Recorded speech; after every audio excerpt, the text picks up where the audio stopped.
Today I want to show you how I'm extending my tomato season and how I'm increasing my tomato harvest, and I'm doing it absolutely for free.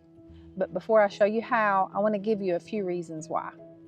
Welcome y'all, my name's Loanna and this is Little Bit of Homestead. I preserve all the varieties of tomatoes that I grow, but I do like to make sure that I have plenty of aromas because they do the best for me in my location, and they seem to be the most disease resistant and they produce really well for me. The Roma tomato is a heavy producer. It is a determinate plant. That means it gets a determined amount of size and it produces a determined amount of fruit. And it matures in about 80 days. So that's why I am confident in taking the cuttings and getting these started for a second round right now, because I must have mislabeled my seedlings because those ain't Romas. Now they look good, but they ain't Romas. Another reason I like to be prepared to extend my tomato harvest season is here in East Tennessee, the hot and humid weather is the perfect recipe for diseases like blight to act up. Well, guess what?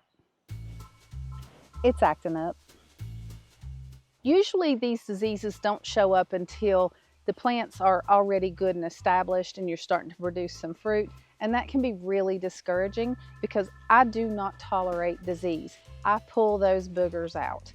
A diseased plant is a weak plant and they attract pests, and also that disease can spread. So I don't waste time, I don't doctor them, I just pull them out.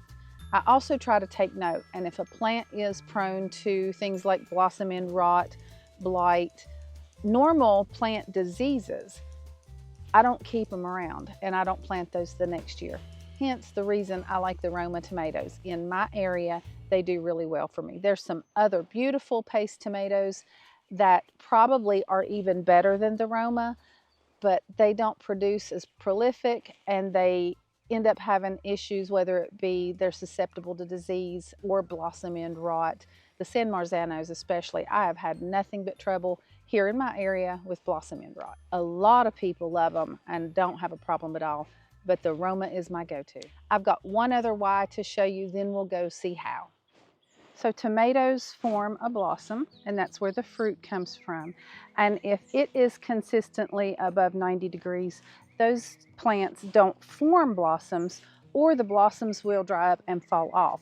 So then you don't have any fruit. Here's a prime example of what the heat has done to the blossoms. You can see they've just dried up and some didn't even form.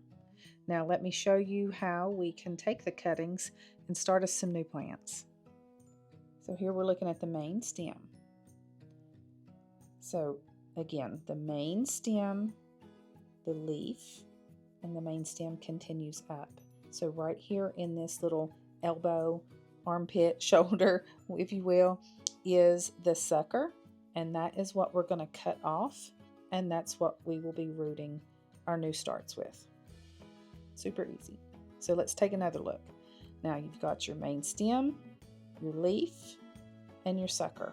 We're going to cut that off, and I have cut off any blooms because we don't want the plant focusing its energy on blooms. We want it focusing its energy on producing roots. Let's see what we do from here. It's so complicated, y'all. I take the plants. I take some water in a cup. I like to use a mason jar and I write the variety on it with a Sharpie and it washes right off. And then you have to be very careful. You stick it in the water. That's it. It's that simple. It's called propagation. You're basically taking a cutting from a plant and you're placing it either in water or in like a really moist soil, and you've got to keep that soil moist and the roots will form off the plant. Now, not all plant is able to be propagated, but a lot are. And I'll do a video sometime on a lot of the different plants in the garden that you can propagate. So I'm going to show you another way you can do this. Here I just have a pot that's, you could use a solo cup. I just have a little pot, and you would want pre-moistened like potting mix, seed starting mix. Just poke a hole and plop it in, and then put it in one of the trays something where you can keep it sitting in water that's going to keep this moist. You have to keep this moist. Now, I didn't moisten mine because I'm not going to do that. Whether you propagate in water or in the soil like I just showed you, you just place it somewhere out of direct sunlight. I place mine in here on the shelf in the shed. You don't need a shelf in a shed, just a spot next to the house, under a tree, but somewhere in your line of sight where you know you'll remember to water it or notice if it needs watered. And that is why I do it in water, because I don't trust myself. It's right here in my pathway to the chicken coop, to the garden, so I can notice quickly and visually the water level on the jars. And trust me, they drink it up fast, especially in this heat. A few weeks ago when I was pruning my existing tomato plants, I went ahead and saved some of the cuttings because I hate to throw anything away. Now, I did throw a bunch away, put them on the compost, but let me show you what I did.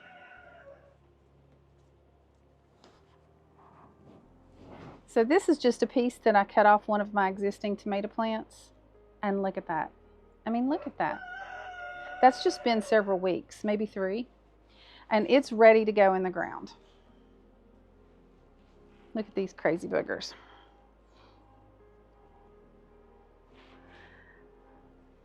Oops. This one is the chocolate cherry.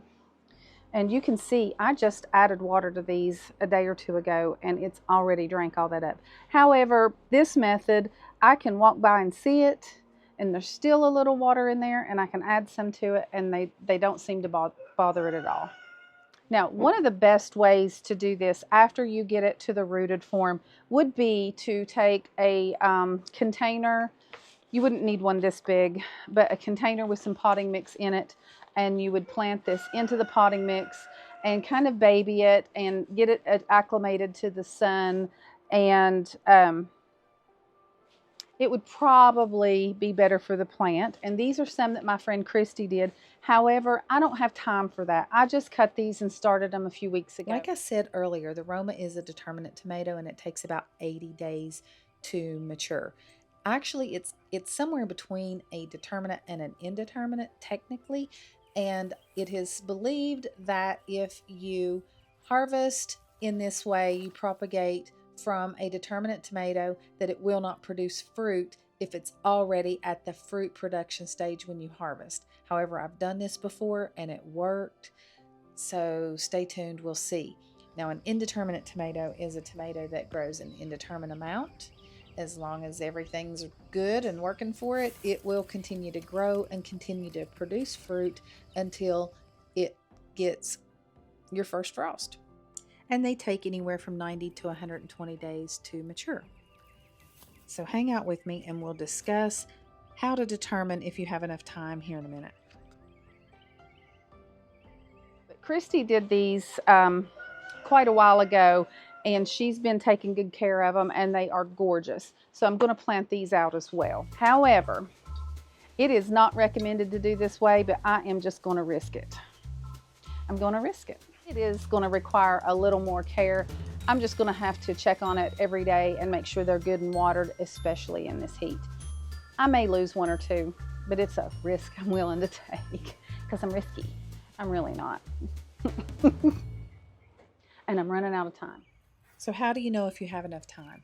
You can Google when your first frost date is in the fall for your area, and you count back from there. You need to add a little, like 2 weeks for shorter daylight hours. However, we're starting with more mature plants, so you have some extra time on the front end, so it evens out.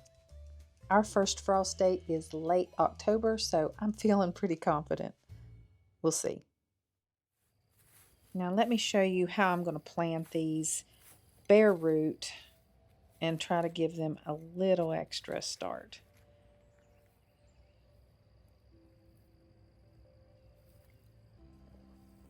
Look at this gorgeous soil from my deep mulch gardening. Had lots of worms. So I'm putting in a real soft mix of potting mix that's pre-moistened.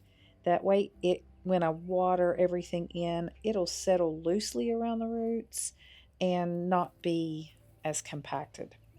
That's my game plan. Then I'm going to water it in really well and then keep it watered over the next several days until, or longer, until I feel like it's getting good and established, because the heat here has been crazy. And here it is several days after I planted it. So apparently my risk paid off and I have remembered to water it.